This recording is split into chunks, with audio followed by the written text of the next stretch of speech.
What's up? Welcome to a very special new episode of Movie Schmovie. This is episode number 363. My name is Steve, one of the co-hosts of the show, and as always, I'm joined by Ron and John.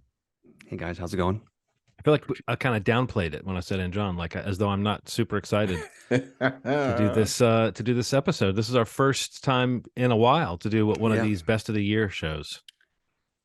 It's been a couple years, and I would say it's kind of like a balanced sentiment. I feel like you go in with excitement because we get to look back and say what our favorites of the year were. Yeah. And since we haven't done this in a few years, it's like this is exciting because this was always something we always looked forward to, and I think we've all seen a lot of great films this year. But there's also that other side of the coin where there's, at least speaking personally, there's so much apprehension and just like I kind of have so much despair of what I didn't get to see. You know what I mean? Or like we were talking before we recorded that we all kind of had our own little versions of a cram session to watch as much as we could. Even either having access to or just, some stuff for me was still in theaters I didn't get to see. But it's just like I look at the list, I'm really happy with my list, but it's like I'm not sure, there's this constant motion to this list where I'm just like, is that my number 10? Is that my number 9? It's like I have this anxiety over this every time we do it, but it's a really fun exercise to go back and look at everything that we watched. How do you guys approach it, or how do you guys feel about it in terms of your emotional state? I'm always sad when I can't see all the movies I want to see, but right. It gets a little weird with like festival releases and access that we can get, like you were saying. Yeah. But then like the release schedule for some of these movies are weird. So it's that's the part of it that feels like we're outside of the industry, right? Like the fact that the casual viewer, feels like we're outside the industry. Yeah, the casual viewer can't watch. It's almost as if we're outside the industry. But you know what I mean? Like, I mean, the average person who wants to consume any of these movies that are up for things, literally can't watch them. It's also not even given like, that we do get access to certain things, but we can't get access to everything as we'd like it. Yeah. But I follow a lot of big places and they can't get it either. Like it's like people with like millions of subscribers. So I thought that it was just our plight, but it seems to be because what's so weird is like just some insider baseball. It's like when we get access, we only get access to that show. So like even if we're like, hey, we like this season, they won't give us season 2 of it or 3. We have to ask per property, and it seems like most people have to do that as well.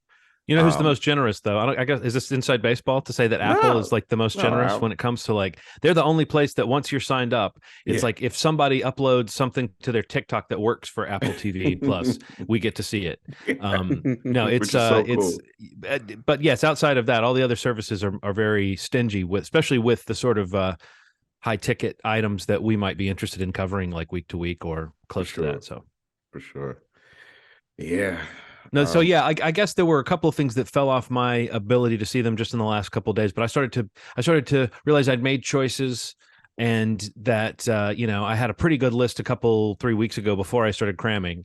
So I think I told you guys before we started recording that a lot of the stuff I watched in that last little flush made it onto my top 20, but only maybe 1 or 2 scratched their way into the top 10, and I thought that was kind of interesting because so often you do watch at the end of when you're watching movies for this, it's around that award season time. It's at the end of the year when all the big favorites have come out, and so you do end up watching a lot of really good things in December and January if you're a movie fan. And so it's possible to have a list that feels like it's like the person whose favorite band is the last band they heard, it's possible to be like, oh, my favorite movies of the year were the last 10 movies I saw. And that didn't quite happen this time, but I did see a lot of good ones. And I think just in general, we've talked about this, but it's worth saying this was a good year in general for movies. I mean, like lots of different movies that stuck with me for different reasons. And I think that's always kind of exciting to feel like you're a little bit outside the stranglehold of the IP and the tent poles and the franchises, and you're just reacting to individual movies again. Seems like that's what characterized the year for me. Yeah. I have a question before we start. Were you surprised at how many movies on your list were or were not like tentpole movies? Were you surprised or not surprised? I would say, yeah, I was a little surprised, but once I realized it, it made perfect sense. You know, I started to look at the tentpole movies that have come out this year, and it was like, well, yeah, we'll get to all that. We're about to say what movies we picked, but I think that there is that thing where it feels like that top 20 would almost always include a bunch of a bunch of franchise movies in any given year. And was that the case this year? We'll find out soon. The one thing I was going to ask you guys is, did you have any movies? You talked, Steve, about the difference between number 9 and 10 on your list. Because of the way that we're doing this today, it was more of a thing to me. It's like, what was 10 and what was 11? Because 11 on my list theoretically doesn't really get talked about unless somebody else put it higher on their list. Right. So 20 through 11, we're just kind of whizzing through. And so anything to hit that 11 spot, I sort of felt bad that because it was always, there's like between 8 and 11, there was a lot of shuffling going on for me. Yeah. So that's the thing that I feel the most antsy about, is the movie that ended up at 11 was one that I fully expected to be higher than that. So. Yeah. And I think it's a good opportunity to kind of remind our listeners how we're going to do this. We haven't done it in a couple of years, but we kind of did this the last time, at least in some fashion or form. But basically, yeah, like John said, 20 to 11, we're going to kind of just go down and list the movies that we each selected. We're just going to go round robin and we'll list the 20 through 11. And then when we get to our top 10s, basically each of us will kind of have an opportunity to go from 10. Each of us will say 10, each of us say 9. But basically in that top 10 listings, the movie will be talked about basically at its highest position. So if one of us says we have I'm going to just pick if we have Thor Love Jurassic and Thunder World Dominion. Thor, yeah, whatever, as a number 10, and John has it as 5 and Ronald has it as 2, we won't talk about it till Ronald gets to it at number 2. We will mention it's our pick, but we'll save the conversation around the movie to really kind of allow it to be talked about at its highest position on any one of our lists. And then at the end of our listings, what we're going to do is try to like come up with a point. Well, we have a point system. We're going to kind of quickly tabulate, calculate, formulate, and communicate what the top 5 movie schmovie picks of the year are, based on kind of where they each place. Looking for some common threads here on our top 10 lists. And I'm actually really looking forward to that most, I think, just to kind of see what best represents this podcast and where we're all at together. I think we have a lot of similarities and enough to kind of keep us, different and distinct. I like that a lot. So I also think that it's good. The three of us all ended up in the arts because we do math quickly.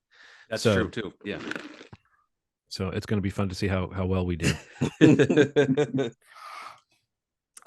Yeah. So let's get started. Ronald, do you want to go first?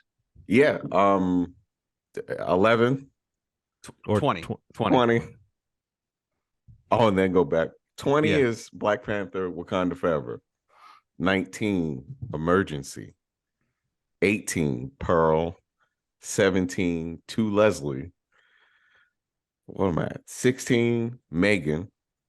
15, Woman King. No, am I doing this wrong? I feel like I don't know. Start over. Did Megan come out last year or this year? Megan was this year. Megan was this year? 2023. The doll movie? Yeah, that came out this year? It just came out Friday, yeah. Oh, shit. So what's 21? Slot that shit in real quick. Okay. And let's start over. John can cut that. Okay. No, I won't though. I don't spend time with that shit anymore. Keep that. All right, 20. All right, so let's go with 20. Okay. Black Panther. Wakanda Forever. Yeah. 19. Emergency. Got it. 18. Pearl. 17. To Leslie. 16. Chippendale Rescue Rangers. 15. Woman King. 13. Prey. 12. Cha-Cha Real Smooth. And 11. Puss in Boots. Somebody has a new baby. Is watching all that animated stuff. I guess I'll go next. Yeah, go for it. All right. So 20, Speak No Evil. 19, The Batman. 18, Moon Age Daydream, documentary about David Bowie's music that was really good. 17, Emily the Criminal. 16, Watcher. 15, See How They Run. 14, Marcel the Shell with Shoes On. 13, Top Gun Maverick. 12, After Yang. And 11, Tar. Is that how you say it? Or Well, it's got the accent over the A, so I'm sure that it's got the extra thing at the end. And there's a little musical. If you listen to the music at the beginning and end of the movie, it kind of has like a throat singing kind of traditional singing aspect to it. So that's good. That's good. I like it. All right, so 20 to 11 for me. Number 20 is I Want You Back. Number 19 is a Linoleum. Number 18 is Stutz. Number 17, Sea Beast. 16, Hustle. 15, Puss in Boots. 14, The Banshees of Inisherin. Where am I at? 13, Turning Red. 12, Prey. And 11, After Sun. Oh. Okay. Yeah, so that's where we're at. So let's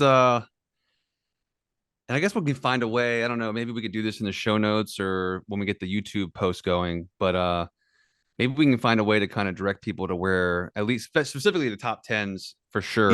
Yeah. Like how to watch them. Maybe direct what service they're on instead of kind of spending too much time on each one, but just to kind of like help people find them if they are available at home. If you're interested in anything that maybe you haven't heard of or you've been wanting to watch, we'll try to maybe get some notes together to help you guys find these. As we make our way through. So yeah, Ronald, let's kick it. Number 10. Okay. My number 10 is the Batman. Does anybody have that higher than? I do have that higher, so we're going to hold that. Okay. Cool. Oh, see how this works. That was so smooth. I shouldn't have even commented on how smooth it was. It would have been even smoother. You just put a little rough bump in it. My number 10, I'm sure a lot of cinephiles this year had to make a choice like this when it was between number 10 and number 11. Were they going to put Tar at number 10 or were they going to put Weird, the Al Yankovic story, at number 10? And I went with putting Weird at 10. Now, I already talked about this on the show, so I don't have a whole lot that's new to say about it. I can reasonably assume maybe that nobody has Weird any higher on their list for the year. All right. No, go for it. I'll just say that it's like I have a real spot in my heart and always hopefully a spot on my list at the end of the year for a movie that was silly and that made me laugh and that made me wonder, like, what is this? But also a movie that, a comedy like this that can kind of win you and lose you almost on a scene-to-scene basis, but that never fully shakes you off. And by the time it gets to the end, you're more invested in laughing and like marveling at the fact that they're continuing to commit than you are tired of the energy. And I think this was like a movie that improbably, like, not only did it feel competently made as a comedy like that, but it also, when it got to the end and I saw that Al Yankovic was one of the co-writers, I was just like, oh, that explains how this movie was able to nail the whatever that other thing is in Weird Al's sense of humor that's not just like putting in funny words for food and like making the obvious choices and then making a million jokes about the obvious choice that turn out to be funny. There's always been this weird, surreal, not mean-spirited, but like just oddball quality that this movie captured, where some of the moves it makes are, a little bit more clever and sophisticated than you might think, and not to call it dark or anything like that. And so it doesn't probe the soul, but it did feel like it captured something special to me that was not just me laughing at this movie, but me kind of feeling like I'm glad it exists at the end. And also the Daniel Radcliffe factor, which again I think we've talked about. Just what a fun post Harry Potter career he has managed to create for himself. And I love to see actors who just don't seem to care, except like, does this look like fun for me, as far as what roles they take. So yes, Weird.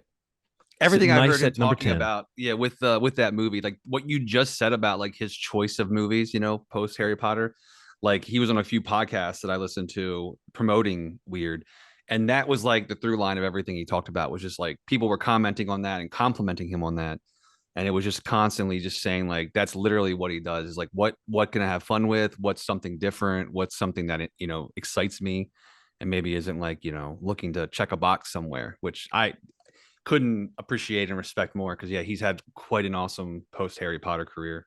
Yeah, and Weird was a lot of fun. I like that one too. And I do want to say one more thing about it too, just is that the cameos they get, they do this very funny thing where they get like today's kind of like quirky, not fringe comedians, but just like people who, if you know, but if you don't know, you might not know where you know them from. But there's a lot of those types of people cameoing in this movie, and they're playing like the era of Weird Al's music. They're playing that era's oddball celebrities. So you have someone like Paul F. Tompkins playing Gallagher. You have Emo Phillips, I believe, as Salvador Dali. Yeah. You have Dimitri Martin as Tiny Tim. It's just that too is like a fun aspect to this movie that it's just worth mentioning. Just that the cameos alone are worth sitting through the movie just to see who pops up and how they use them. Because, like I said, it's sometimes very obvious, but it's also very sideways, which is a thing that Weird Al is better at than maybe people give him credit for, because we just know he like says, oh, instead of La Bamba, it's lasagna. Yeah. All right, my number 10 pick. Finally got to see Jackass Forever. It's not on your guys' list, right? Nope. Okay. Yeah, so I think anytime a Jackass movie comes out for me, it's an experience. I sadly did not get to see this in theaters. I'd seen the other ones in theaters, and I know I've talked on this podcast before, just how the experience that those movies are, and I've had watching those movies in a theater with a crowd. Very few kind of things play like they do in the theater, as you can imagine. But yeah, just the new one I just felt was great. Kind of going back with the legacy crew and Knoxville and company, and kind of meeting some new members of the cast. And I think they did a really good job of kind of, hitting a lot of the greatest hits, in terms of the characters that we see, having almost everybody there that you'd expect to be there. And a lot of the stunts I thought were really fun and funny. And I think they kind of really did a nice job of kind of dealing with their legacy and, with where they're at in their lives and what Jackass is and was and will forever be to each of them. And again, I do like the idea of them kind of ushering in, and wherever Jackass goes from here, the idea of ushering in some new blood, and, kind of having those cast members, be involved in discussing like kind of what Jackass was to them, because a lot of them were like kids when it came out, or if not even born yet, they're young, and I just thought that was a really cool balance. And I think just in all, it's just one of those great things I will watch no matter what they ever do with Jackass, whether it's a movie, a series, a special, a 0.5, whatever comes out. I will absolutely watch, and I'm confident that I will love, because it's a soft spot for me. I'm a huge Jackass fan, and Jackass Forever was a great time, so it's my number 10 pick. Did you see the Jackass gang on Celebrity Family Feud when they were on there? I saw clips of them on there, which it was charming. I mean, I'm just stressing that like Johnny Knoxville is just one of those guys who seems very genuine, seems like himself. And there's this weird loyalty and affection that crew has for each other. It is very unique, and there is something that, like, those movies are well regarded as movies, or as just pieces of entertainment, or as just theatrical experiences, or whatever it is. I think that is an interesting, if we're talking about franchises, that's a franchise that's had like maybe longer life than you might expect. And people are legit excited when it comes around again. And it's like, I don't know, there's something about like a bunch of knuckleheads that enjoy each other that much. And when you hear Johnny Knoxville talk about all the times, it's like all the times he's been like, declared dead and then resuscitated on the spot, or not that, but I mean, it's like, he just talks about it so casually. Oh, that's the third time I cracked my sternum on one of these stunts. And you're just like, I would quit after the first time someone said you might crack your sternum on a stunt. So the devotion and stuff is really funny. And I think whenever there's a trailer for a new thing, like if you're talk about being in the theater, even if you don't see the movie, the trailers will usually get a big reaction in the theater. Oh my God. You can't say that about most trailers anymore. So yeah. Classics. Jackass. All right, Ronald, number 9. Okay. Number 9, Bad Guys. Does anybody have that in their top 10 list? Have at Okay. it, buddy. All right. So, if you told me that one of the greatest heist movies that come out in 2022 or even a couple years before was an animated movie, I wouldn't have believed you. There's something about this movie that just kind of hit me as a bad kid, growing up who went to, you know, a bunch of stuff. I was permanently in detention in middle school. Like I was printed on the sheet. I wish I was joking about that. I went to 3 Right. high schools. I was kind of a bad kid, but there's something about the way that this movie kind of embraces, the bad guys and the people that are kind of considered rough around the edges. Yeah. And you see how deep the friendships go, and even the crooks can get taken advantage of. It's a cool movie that keeps unfolding. And I didn't expect that in a cartoon. The voice acting is incredible. Um, and this is one of those movies where it feels like they really reached out to get good voice actors ahead of the names, because Mark Maron's who's Mark Maron's a very popular person. I had him on my list for To Leslie in my 11 through 20. Incredible actor. But when you think like A-list actors, you're not thinking Mark Maron as a voice actor that'll bring in $1 kajillion. But his effectiveness, just voices like that you just can't get out of your head, and Right. and sometimes you don't even realize who they are until you look at the credits. Just really effective voice work, and I just had a ball watching the movie, and it also sounds and looks incredible. So, Bad Guys. I need to watch this one, and I need to watch Sea Beast. You mentioned it in your 2211, Steve. Yeah, But like, CB's just missed the cut, but yeah, this and Bad Guys. Yeah, Bad Guys is great. I would definitely recommend it, John. well, I mean, I have the opposite effect of what I said about you guys with the animation, which is that I don't have a kid watching animation a lot right now. So it's now on me to watch those movies and like in a timely fashion, whereas it used Right. to be very much that they were events for us to have Right. any kind of family fare that looked fun like that. Like I know we would have seen Bad Guys. I know I would have watched Strange World when it came out. I know I would have Yeah. watched the other one you mentioned, Sea Beast. So yeah, it's good to remind myself I can have some fun with that, even if my my old animation buddy is now too cynical, to want to watch that stuff. At least momentarily. Well, my number 9 is a movie that I now have a name for a thing that's on my face. I knew that I had it because I have worry lines up here because I'm always like, I'm always making like a worried expression. But the triangle of sadness is what they call that little wrinkle formation Okay. on your brow when you wrinkle a lot. And the movie Triangle of Sadness is my number 9. Does anyone have that on their list? Yes. All right. Higher. All right. Oh, coming in. Coming in. There it is. I like it. Moving along. Triangle, I'll just say one of the best shapes and one of the strongest emotions together in a title. How can you not love it? For sure. It's one of the ones I did not see, so I'm excited to hear you guys talk about it. My number 9 was one of my latecomers, the ones I just happened to watch recently, and completely knocked me out. And I actually watched it a second time. It's Marcel the Shell with Shoes On. Great. Yeah, I know you mentioned it, John, in your honorable mention section. It was my 14. Yeah, I mean, I'm aware of the property, aware of everybody involved. Knew about the movie, A24, got a lot of great festival talk and everything. Jenny Slate, We Stand a Queen. Right, exactly. Like you gotta give give her flowers. But I don't know, for some reason just felt it's one of those ones that fell through the cracks. And I finally sat down to watch it, and I kind of sort of expected it, but it just knocked me out.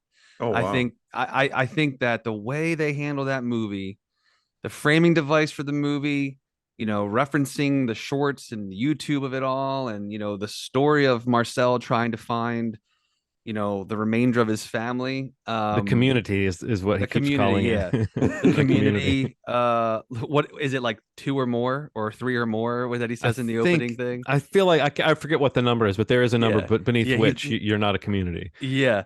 It's so smart. It's so sweet. There's Yeah, so much heart in it.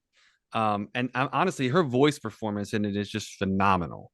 Her and who plays the grandmother, Annabella Isabella Rossellini? Rossellini. Yeah, Yeah. she's just incredible as Grandma Connie.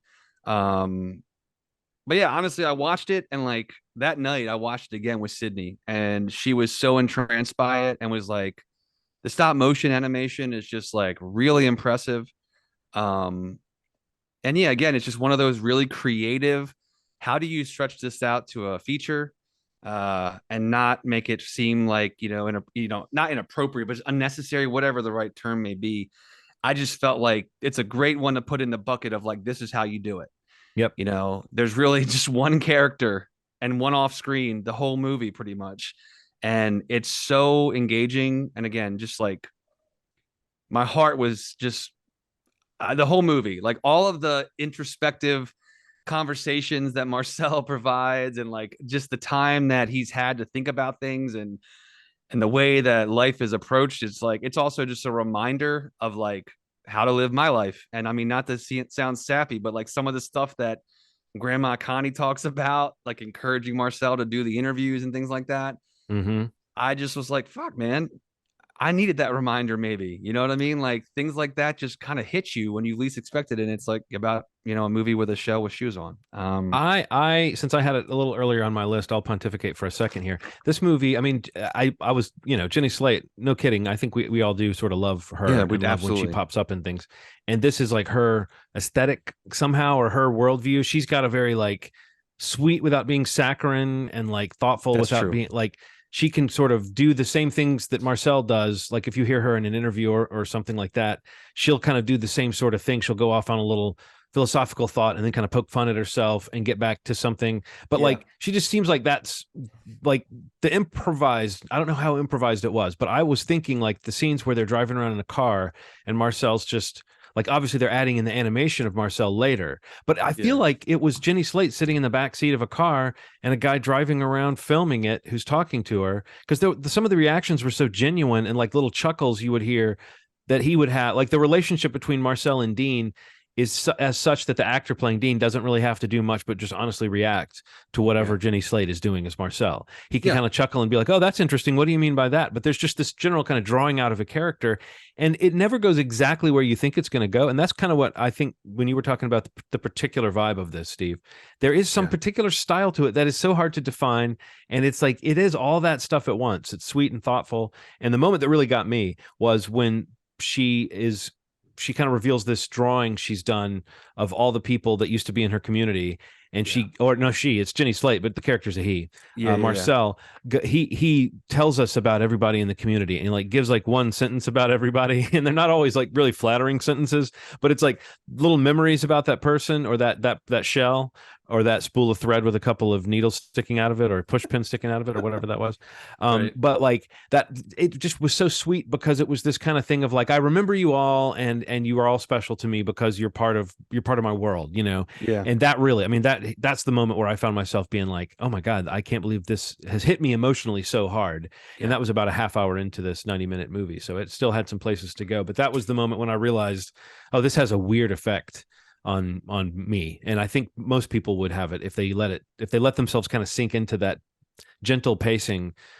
It's really like, I think it goes to weird depths that you don't expect it to, even when it's doing it. So yeah, great movie. It's great. Cool. All right, Ronald, number 8. Number 8, Ty West X. Does anybody have that earlier in the list Or later, or but later no. in the list? Yeah, it's hard to know.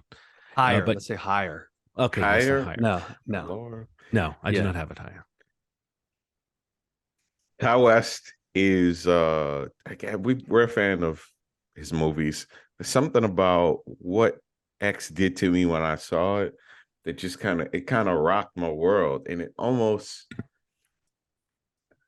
it's strange to feel like new things are being created, like new horror people, people you'll see at conventions and cosplays, and um Pearl, the character Pearl, and the subsequent style of dressing in X, just incredibly cool, man.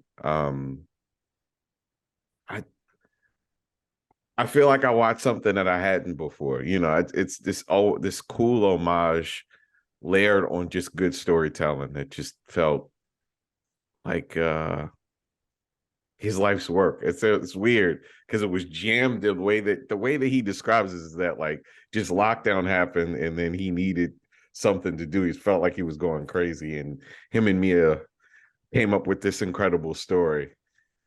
But what it feels like is somebody given the freedom to do something that's a little outside of the box. It's like the restriction opened up this cool creative avenue that, you know, I bet he didn't even imagine. So Right. It was fun. The kills are cool.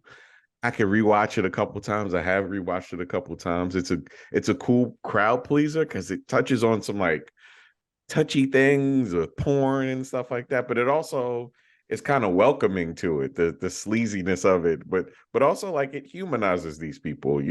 Not at any point during this where I like, oh, these are porn stars. I was like, these are just people doing their jobs that happen to be interesting.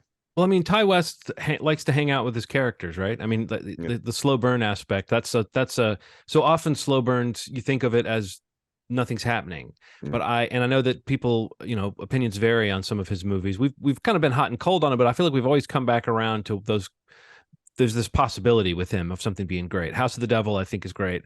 I like Innkeepers more than most people, but even people that don't like it, I think would say that it does that same thing of like giving you a chance to spend time with characters that he clearly has affection for before things ratchet up. It's like that's the thing where if you're not digging the characters, it's going to be a bit of a hard sell. And I think what it is about X that is very true, what you were saying, Ronald, is that thing that like, just because it's in porn, it's like it's got this engaging, the slasher structure with a little bit of intelligence applied to it. This like using porn in this way that's like lurid and making you think about.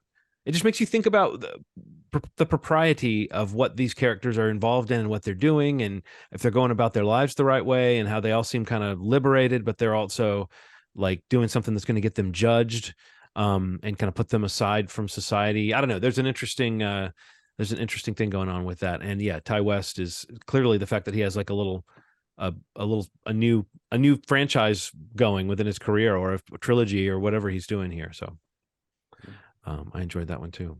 Well, and what do we think of Kid Cudi, by the way, his performance? I liked him. Yeah. Very easygoing, man. Yeah. Between this and his animated movie for his album, not Equilibrium. It's on Netflix. It's a cool animated Netflix movie that I cannot remember the name of. That's really good, but his voice acting is really good in that, and then his acting is good in this. So do some more stuff, Scott Muscady.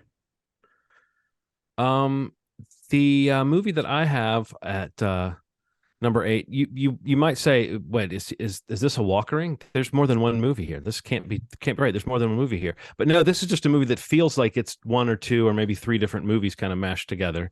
That would be a movie that, if you know, it's called what does it stand for? Something Rise Roar Revolt, but RRR, the 3-hour epic film that is like at least 3 movies, maybe smashed together, maybe just 2, but it's like a Spielbergy adventure, like effects-driven adventure epic, and it's also like a painfully earnest, almost kind of cheesy drama, and it's also a kind of a Bollywood style musical with great dance numbers and a lot of like choreography, and even shots that aren't musical are treated with a choreographer's eye of what the body is doing and what the actors are doing and what the camera is showing you. And it gets by like a lot of big franchise movies do, with effects that are almost perfect but not quite, so there's a lot of effects work in this that is like B+ level. There's some stuff that looks really great, but when I looked and saw that this 3-hour epic film was made for the equivalent of $72 million American, I believe, that it kind of blew me away that they were able to do as much as they were able to do. But it's just this crazy ride. I mean, it's the kind of movie that like its length becomes maybe the most challenging thing about it. But that also allows for it to have all these shifts and all these different movies kind of buried within the movie. But it's just got so many moments of I kind of tried to, in fact, some of the movies I already mentioned kind of whizzed past in that 11 through 20 zone had moments that really stuck with me. But this movie had, like that was something that the higher I got on my list, the more I realized I was putting movies that really I reacted to strongly. And if I was thinking about that purely emotionally, I think RRR might be higher on my list. It's just it is so long, and it is such you might want to do it in shifts if you sit down to watch this movie. But I don't know. It's like every time I thought, I'm kind of losing my thread here, they would do some crazy thing that is either eye-catching or they would pay off something that was a little confusing before. And I mean, so many payoffs in this movie, like up into the last half hour of a 3-hour movie, you're getting moments that are paying off things that you were kind of wondering about from sometimes 20 minutes before, sometimes an hour before. So it is like I said, it's got some real cheese factor to it, but it's done so skillfully that it just feels like an attempt to make a big, giant, epic movie. And I can really respect that. And the characters that you meet and the way that there's this crazy bromance between these two characters where they fight, they dance, they run alongside trains together. They do all this crazy stuff. There's a moment where they're training and one of them gets on the other one's shoulders and the one that's on bottom like does squats and they're so happy while they're doing. It's just this crazy, like it's like a different style maybe of action filmmaking, but also like beyond the cultural differences, I think people are responding to this movie because of just how much movie it is. Sometimes you see a movie and you go, wow, they tried to give me the most movie that they could give me. And since something that's real maximalist, like Avatar, The Way of Water, really didn't make my list, I was thinking I do need to have a spot. And since some of these other, effects-driven franchise movies did not make my list, I thought I need to have a spot for one of those movies that's just like about spectacle, a sort of a pure attempt to give you like an old-fashioned spectacle. And I really think that RRR does that and more. And also, if you like to watch those dance sequences, there's the fights and the dances are well punctuated throughout the movie. You get them right when you think, I'd kind of like to have another musical sequence. Now you get one. I'd kind of like to see another crazy fight where they break all the laws of physics. And it's like a ballet, and you get one, and you get lots of those. So as long as you want to stick around and deal with the kind of historical drama, which I'm to understand is like wildly changed from reality for the movie. I think it's being criticized by people who know better, but from a pure, just as a viewer, I kept getting more interested in this as opposed to less as it went along. So RRR. Very cool. My number 8, Ronald mentioned it in his honorable mentions, but my number 8 is Cha Cha Real Smooth. This is one of those that just kind of came out earlier in the year. Was it at one of the festivals? I think it was, right? Yeah, one of the ones we had access to. Yeah. This is the newer film from Cooper Raiff. Dakota Johnson's in it. Leslie Mann's in it. It's just one of those things that honestly, like we talked about it a lot on the show. I didn't really know a whole lot about it. I had seen Shithouse, which was Cooper's film that came out prior, and I don't know that I'm like the biggest Dakota Johnson fan in general, but I feel like I may have turned a little bit after this movie. Just kind of like one of those coming of age, even not in the proper age of your life, like where you're just trying to figure out what to go do with your life. And this movie about this kind of party MC, bar bat mitzvah MC, whatever you call it, his job function in the movie. He stumbles, across this mother and daughter and kind of forms this relationship with Dakota Johnson and her daughter. And it's just their relationship, the I didn't know she was at having a daughter in a movie age yet, but I guess she is. She is. Yep. Right, she is. She had her young, John. I don't know. I just really like the story. I really like the performances were really good. And it just like a lot of the ambiguity and the uncertainty and like just the confusion of the movie felt like super relatable. Yeah. And not even that I could, at a certain point in my life, in terms of what am I doing, it definitely felt like a bit of a mirror for me looking back at when I was at that point. And not that I was meeting moms at bat mitzvahs, bar mitzvahs, or anything like that. But You went through a phase. I went through a phase. There was a turn, there's a relatable turning point into like, what am I doing? And it's the pressures of, your family, your friends, the people that, had expectations for you and what you had for yourself. And what that does and does not need to be, to make you happy. I just really liked the movie a lot. And it was one of those ones, that surprised me, on my list. It's one of the movies, probably, I would say probably with Marcel on there, that were, two of the bigger surprises for me, only because either I had no expectations or didn't really kind of see it as making that big of an impact on me. But yeah, Cha Cha Real Smooth really had a impression, or made an impression. And again, it was earlier in the year and it kind of stuck around for me. And that's on Apple TV Plus, one of the movies they got. But yeah, I definitely recommend that. That's my number 8. Ronald, you're number 7. Lucky number 7. My number 7 is Barbarian. Does anybody have that? Just that's the song that plays when you have to wait. Oh, cool. That's exciting. That's really exciting. John's like, that's the song. Okay, cool. Whose pick is it? 7. That's my Nucky Lumber Slevin is a movie that a lot of people, I think, said the opposite of the title when they heard it was coming out. They said, "Yep, I'm going to go see Nope." Okay. So this is where it's gonna get weird, because we're gonna get into all these points where like we get these movies that like are gonna just be like, okay, just let's just run through the list here, guys. Okay. Right. Because the order's slightly different. Right. Yeah. Right. All right. So my number 7 is what am I? 10, 9, 8, 7. My number 7 is Glass Onion, a Knives Out mystery. Okay, cool. Perfect. So I love it. Okay. So this is shit. It's my pick then. Number 6. My number 6 is Triangle of Sadness. All right.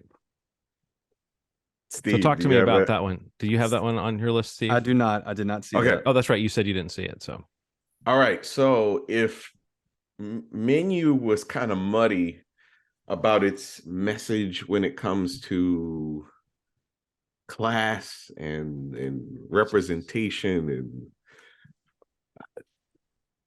this movie succeeded. I feel like it executed. It feels like 2 movies.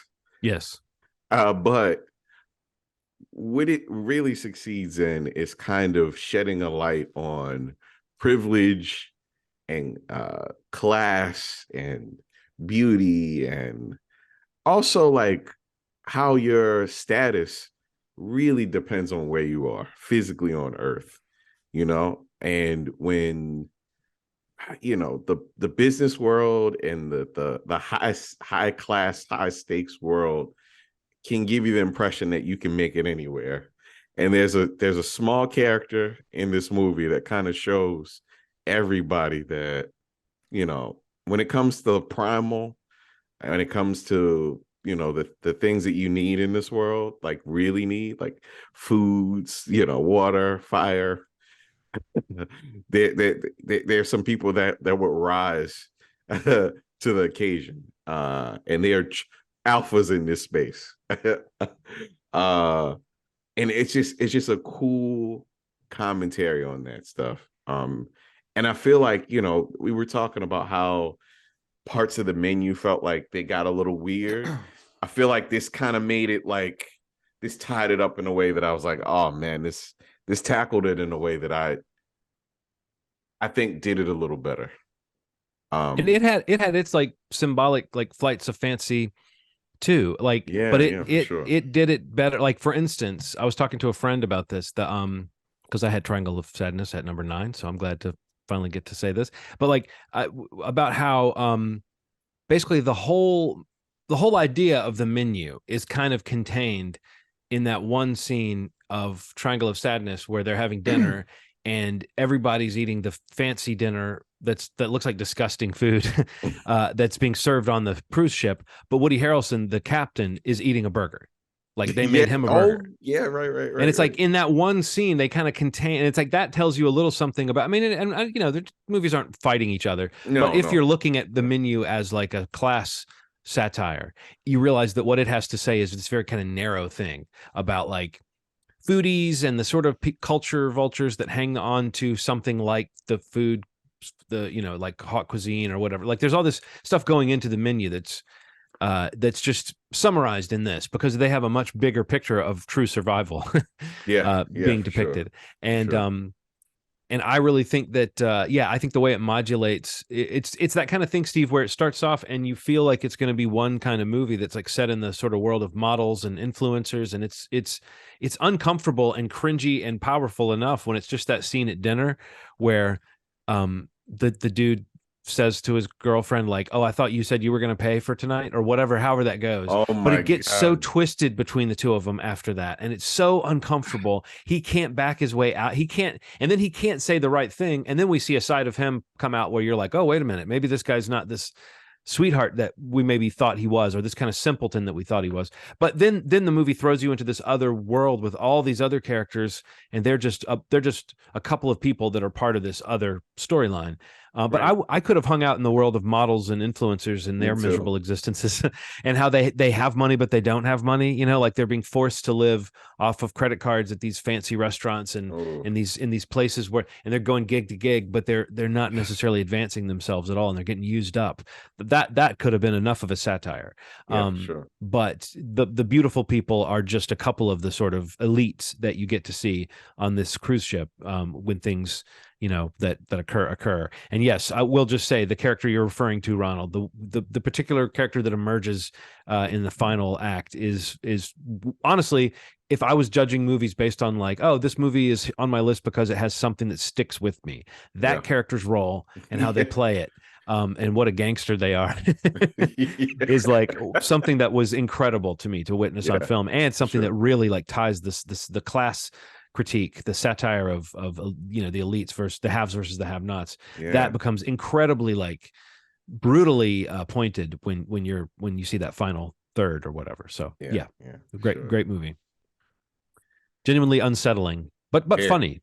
For sure, man. John, so does that mean that's right, so I'm my number 6 then, right? That was your number 6, correct, Ron? Yes, correct. All right, my number 6 is the other shoe dropping, perhaps. I don't know if anyone else has it higher, but The Glass Onion. All right. Was that you, Steve, that mentioned this a couple turns ago? Yeah, it was what was it? My number 7. Your number 7. Well, we talked about this on a very recent episode. In fact, our last episode, we did like a whole segment on this.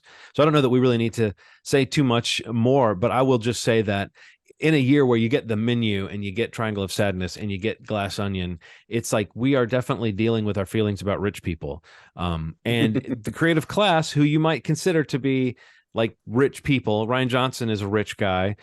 He's making you know, by many of our standards, he's a rich guy, but you realize the kind of wealth that these rich people have still far outstrips what like a successful director has in most cases. Right. You know, so I think that like Glass Onion, it's continuing to be a conversation piece with people as the year ends and people are talking about their best of lists, but also just the points the movie's trying to make. I know people that hate this movie. I know people that love this movie, and I just know that like it's happening, that people are conversing about this movie, and I think that that's like something, you know, again, that's another thing that makes it feel like when you look back on this year, you definitely want to say that Glass Onion was a movie that you kind of, you know, you give a slot to because it seems to have hit a mark, right, Steve? Yeah, and I mean it's probably one, looking at my list, like, you know, one of the things I notice is just like rewatchability on my list. Yes. The vast majority of my top 10 I've already watched multiple times, but this is one that stands out. Like we mentioned it on the episode. Like I just feel like, you know, once you know the story and you know what the whole, you know, who done it or the puzzle, the whatever you want to figure out. This is definitely a movie that is rewarding on a rewatch, I think, you know, in terms of how meticulous and just like intentional Rian Johnson is, you know, and the script is so tight. but like, you know, just how intentional everything is through the whole movie once you kind of understand what's happening if you were unsure of it the first watch. I just think everything kind of drops into place so nicely. And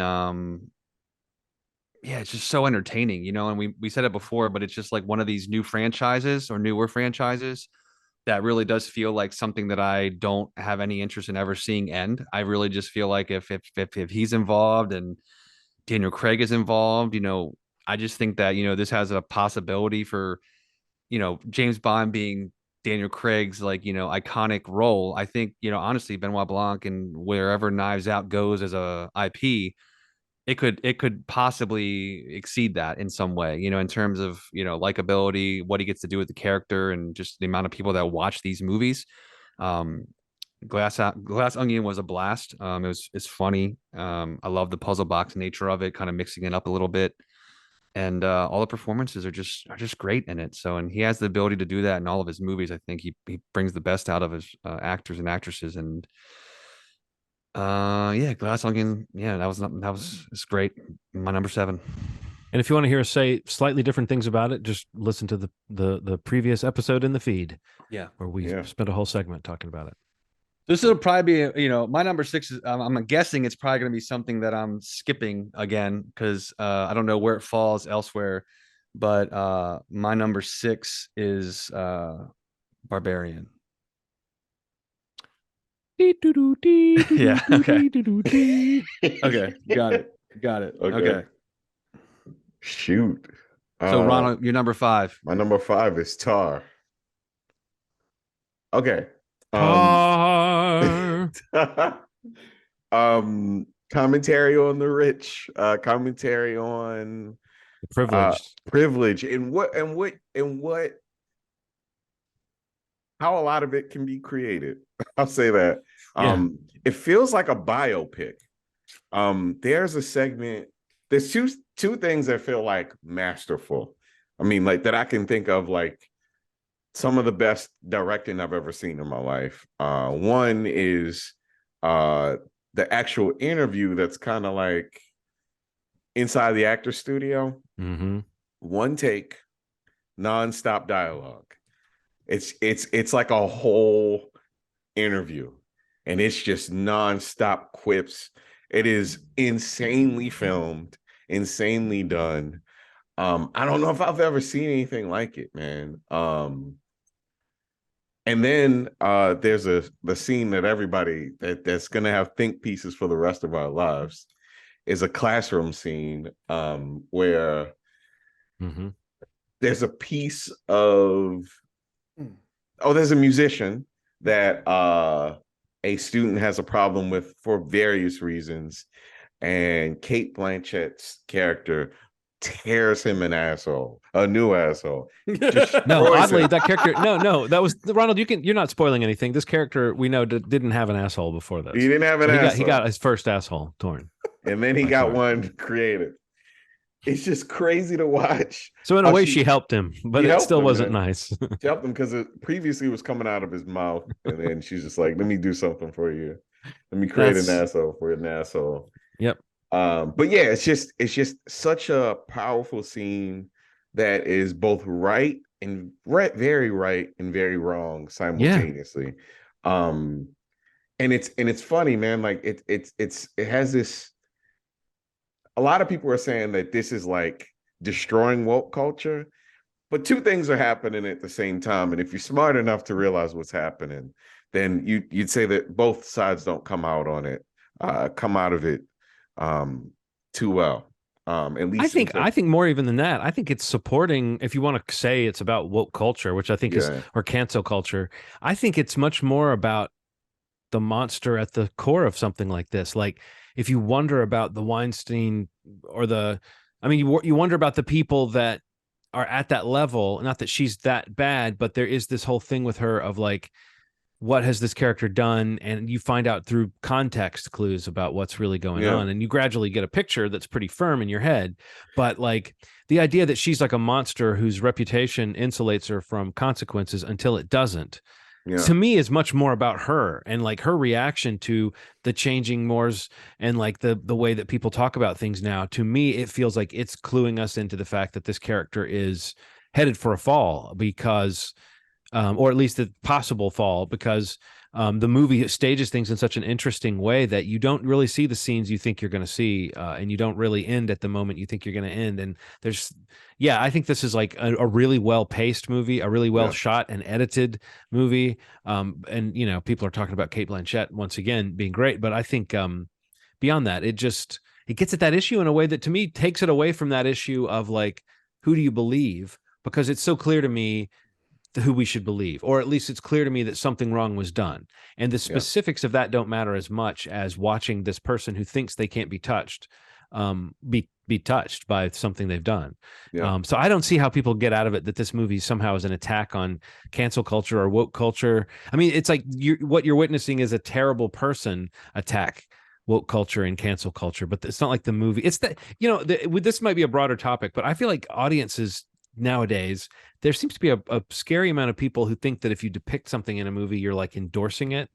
And that if a movie doesn't like end on a note of like, we saw the bad person get punished for the very thing we knew they needed to get punished for.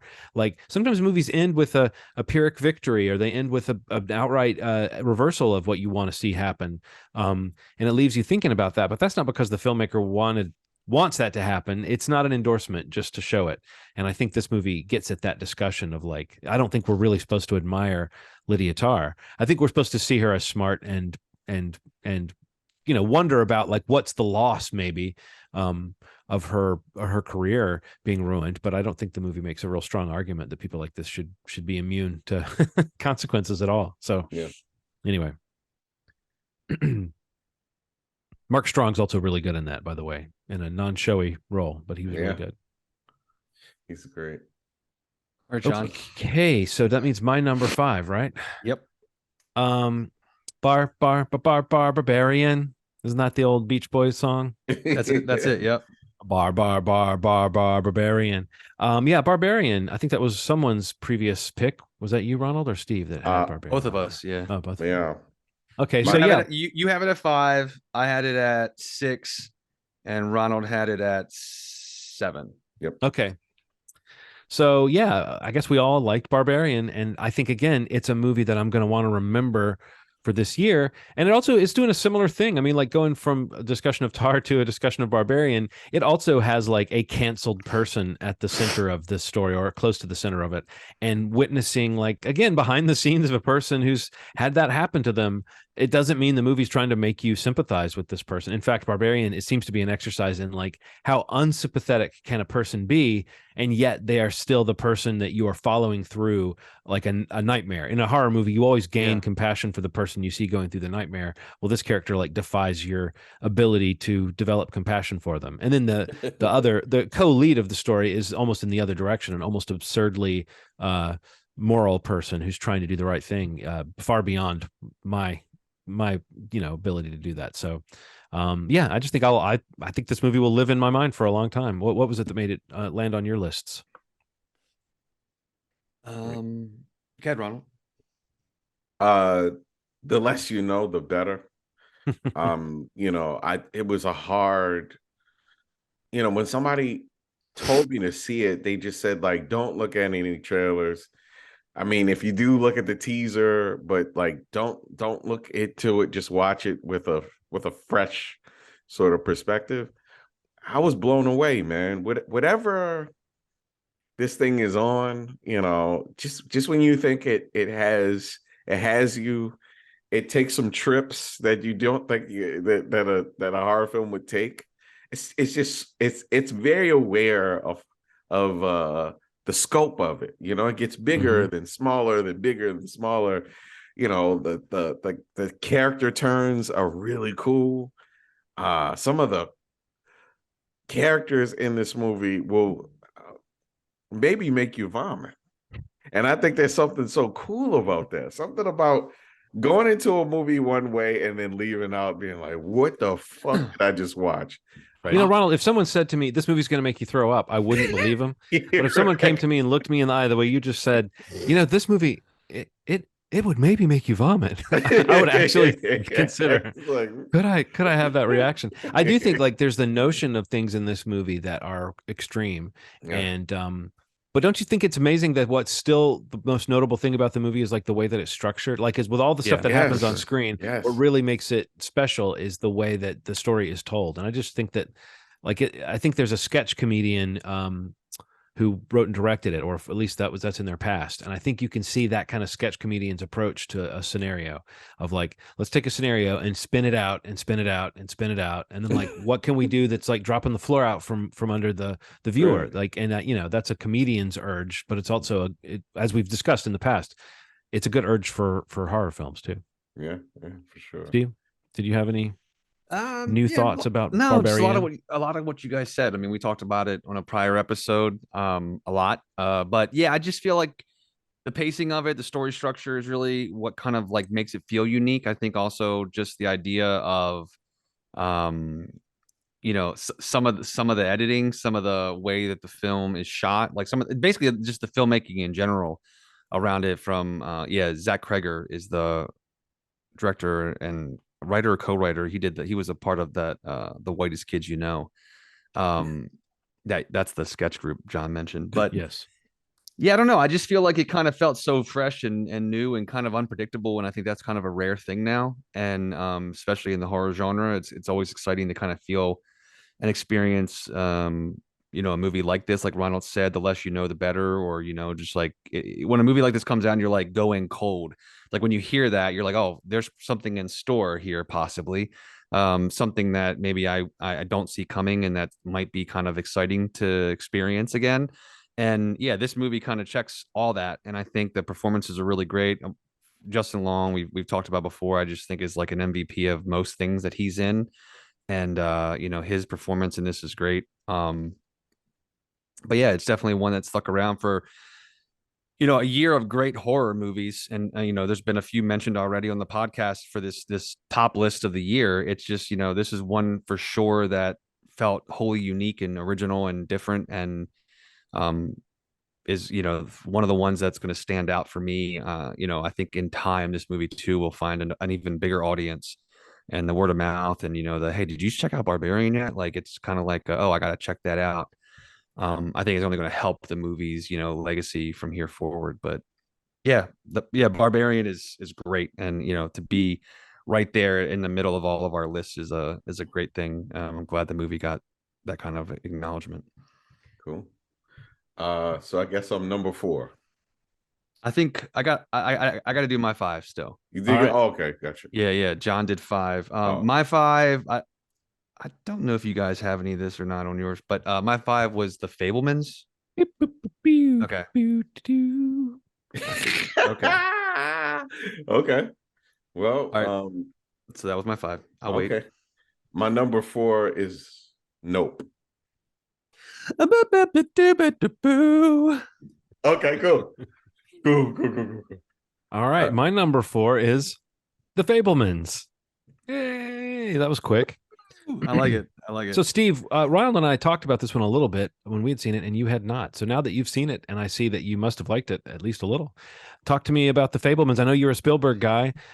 Did you go through the same journey of like, oh, I don't know, this sounds interesting, but it might be kind of, I don't know if I'm that interested in this. But then when you saw what it actually was, you realize how much, like, he's so much more tough-minded and sophisticated than I think people want to give him credit for. And this is his version of a coming-of-age story.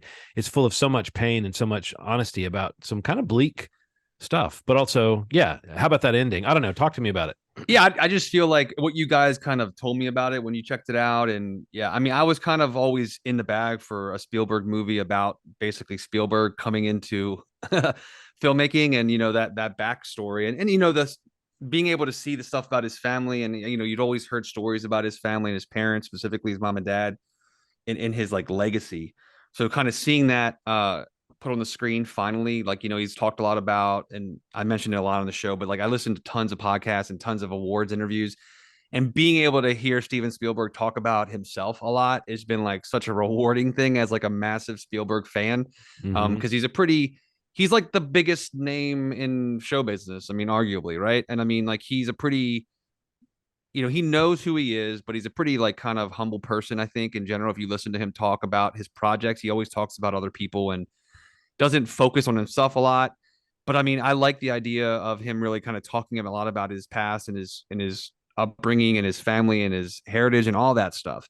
So to kind of really see that in a movie with great performances by the people that he's cast in the film. I think the guy, what's his Gabriel, that plays, him plays Sam in the movie, is just incredible. But I think the big takeaway for me, and I don't know if you guys really talked a lot about it, there are a couple scenes that really kind of just knock you out. Yeah, the ending is just fucking perfect. Yeah. But I just love the idea of, like, watching this movie, it just jumps out at you so much, like pieces of this movie, pieces of his life, and like where it comes up in his iconic movies that we already know and Yes. love. You know, I love the idea of being able to watch this and like feel moments of ET, feel moments of Close Encounters. It just feels so exciting for me as a film goer, as a movie fan, as Spielberg is my favorite director of all time, and many of his films are my favorite films of all time. Top two movies are his. And I just feel like it was such a rewarding experience. It was a joy to watch this movie. And, honestly, and learning more about his family and the stuff he faced as a kid, and, his a lot about his mother and his, all that stuff was so rich for me. And I just feel like it just paid off so well, the way the movie kind of moves forward and we kind of follow, Sam through the story. Um, I don't know. And just like kind of how the way that, movie making, filmmaking, art, creativity kind of gave him an ability to take control of his life in ways that maybe he felt a lack of, and a lot of, the things that surrounding him. It just was really, it really, really hit me. And um yeah, the last, like, 10, 15 minutes of the movie is, maybe the best last 10, 15 minutes of a movie uh for me this year, I think. But Yeah, I mean, I loved it. that cameo that we get at Yeah. the end Yeah. is incredible. I think people already know about this out there, but if you don't, I'm not going to ruin it for you. I will say this: there was a clip of Scorsese talking to Spielberg about the casting of that cameo, Yeah. and watching that, I said to a friend of mine, it's like seeing Bigfoot and the Loch Ness monster talking about the Jersey Devil. It's I like know. it's I like know. these mythical creators that have shaped, as you said, our lives, Yeah. in some strange way. Not to be overly dramatic, but I just mean like the cultural fabric. Yeah, Spielberg, who he cast to play an icon to play an icon. Supposedly the person cast in the movie agreed to do it, and then said I needed it. Like, basically they needed the hat, because they were going to wear it, around for like a few Yeah. weeks before they played the part in the scene. But anyway, that ending, yes, perfect. The two or three moments that are the sort of little filmic touches. I mentioned the mirror moment to Ronald. Yeah. You probably know the moment I'm talking about. Yep. So what you're talking about, Steve, is like not just to where Steven Spielberg found his, like how Stevie got his groove back, or got his groove for the first time through film, but also like how being a creative person sets you on this path of almost like you're going to forsake your family, and you're going to forsake a normal life, and you're going to forsake living a life where you aren't constantly filtering it through, oh, that's a good idea for a story, or that's a great moment, or I can use that, or I wonder what whatever. It's like it was a surprisingly honest and kind of honest assessment of that idea, the choice to be, a somewhat selfish choice in a strange way, to be not the next Steven Spielberg, but the Steven Spielberg. When people talk about the next, he's the first one. A really carefully made, very gentle movie in some ways, and I think the way it treats the parents is very, like, doesn't shy away from uncomfortable stuff, but it also really dignifies the choices and the love shown by his parents, I think, in some key ways. So, and I mentioned to Ronald, but yeah, Seth Rogen is one of those guys who I just, I love him.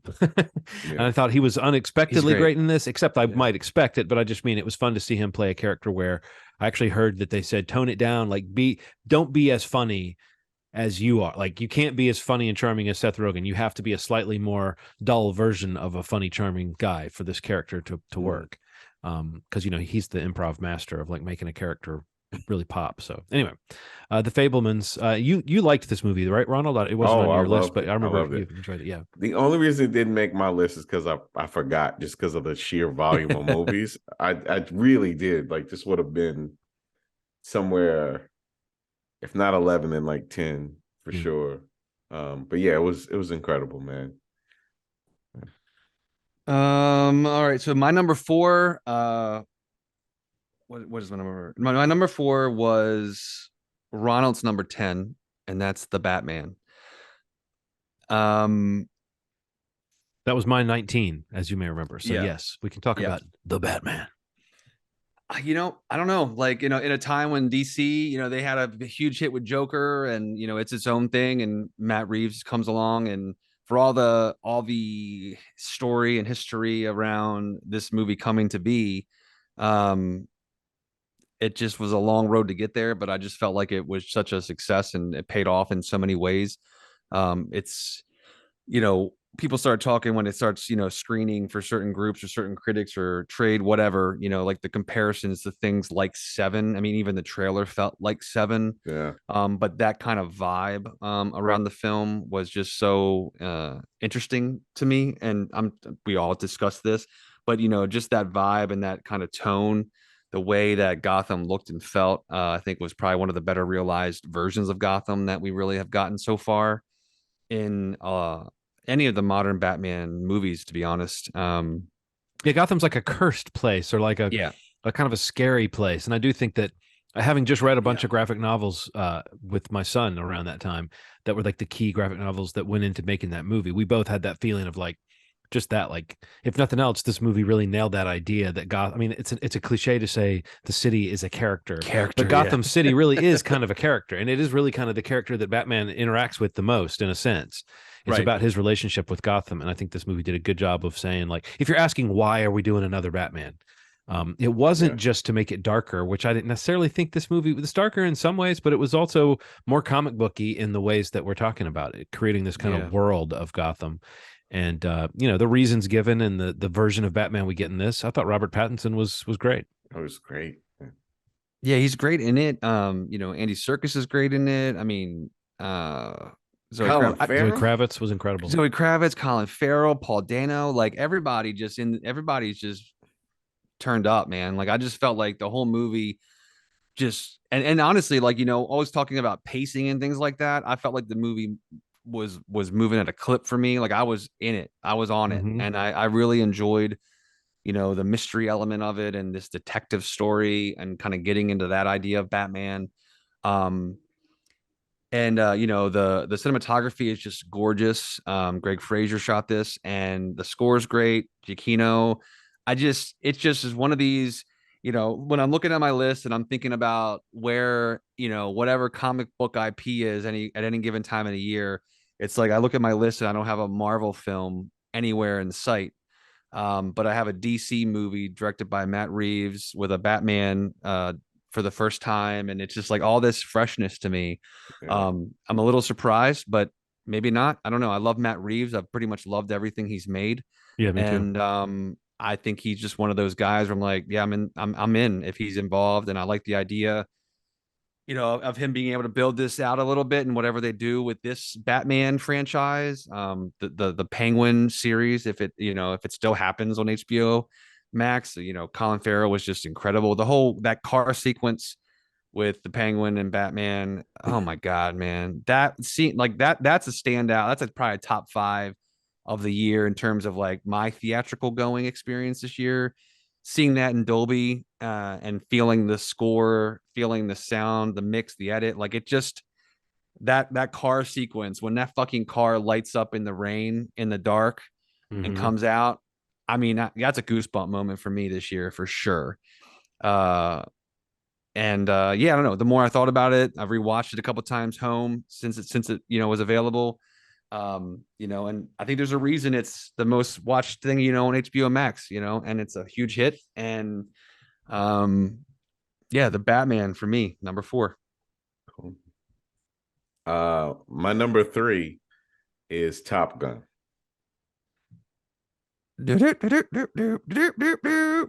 I don't even. I think I lost the melody, but I just kind of went with it. No, you kind of went with like a military sort of thing. It fits the content. Well, my number 3 is Pearl, which I think Ronald you mentioned earlier. Did you? Yeah, Pearl was my number 18, I believe. Yeah, Pearl. I mean, I keep coming back around to this idea of what's going to stick with me. And you know, I mentioned this before, and you actually mentioned it in your segment on X, which is the movie that precedes Pearl in the Pearl trilogy or whatever we're dealing with here. But like, I think that there is something new going on with this character and their reasons. I think what I said before is that like the reason why this character is scary is something very kind of real and relatable in our moment that we're having now, where there's a lot of people who kind of crave fame as just a way of life almost, or just they want to be famous. They want to be that person who gets noticed. They want to be that person who's not going to be obscure. And it's like, okay, having big dreams is something that we all sort of, there's a lot of movies about how great it is and important it is. The movie Weird, the Al Yankovic story, is all about how important it is to have a dream of, you know, writing parodies about baloney and stuff. But the character of Pearl is someone who wants to be famous, and you know, she does have sort of a light that shines inside her, and she might have a little smidge of talent, but she's too Pearl to to really make all that stuff work for her. And the way that turns her into a scary character is, to me, the new fresh thing about this maybe this trilogy, because there is a third part hinted at the end of this movie. And I think it's coming pretty soon too. So this is like a, you know, within a couple of years, Ty West will have made this little series, and we'll be able to assess like what it was really all about. But the movie Pearl on its own, not as a sequel, not as a prequel, just really showed me this person who I fully believed. And I think that it's Mia Goth. I mean, we're giving a lot of props to the character of Pearl and to the Ty West directing, but it's really, I think Pearl is even more of a collaboration with Ty West. Like, she co-wrote the story with him. And you can really feel that emphasis on like an actor who, if you look at her performances and her roles, she's done really interesting work in some notable movies. And I think that Pearl is a total showcase for like what she can do, and it's presented in such a way that you can definitely say, okay, that 9-minute monologue that slowly pulls in on her face, that is definitely like a big, like a highlight reel moment. But it's not just that moment. Even without that scene, I was already feeling the way I'm describing about this character and about this performance, that like Pearl freaks me out. Like, if I was hanging out with Pearl right now, and I could tell things had gone south, I don't know how I would get out of here. All I would have to do would be to get my shoes and keys and make it to my car, and I'd be fine. And I don't know how I could guarantee I would be able to do that with Pearl in the room. Like that, she would find some way. She'd stop me with well, are you mad or something? There'd be some way that I wouldn't be able just to jump up and run out, because that's all you can do is just jump up and run out with someone like Pearl. And but if she might throw a pitchfork at you when you're doing that, so got to be careful. I just think it's creepy, and there's something human and true about it, and I'm excited to see what if it is the capper. I'm excited to see what I think Maxine is the name of the third movie that's supposed to be coming. So, you know, with three X's, with three X's. Yes.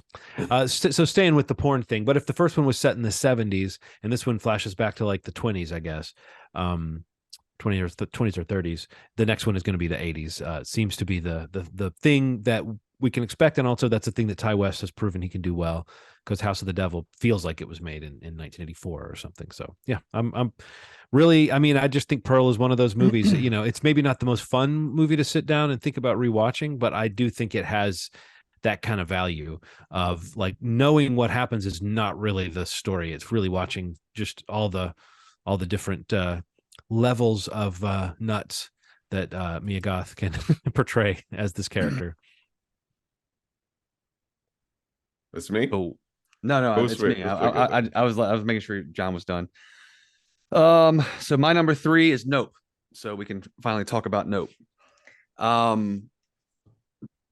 don't know. Like, we talked a lot about it on the podcast and about Jordan and Monkey Paw, and this is another, again, you know, talking about rewatchability. This is something that, you know, so I was able to see in theaters, thankfully. I think maybe we all did, and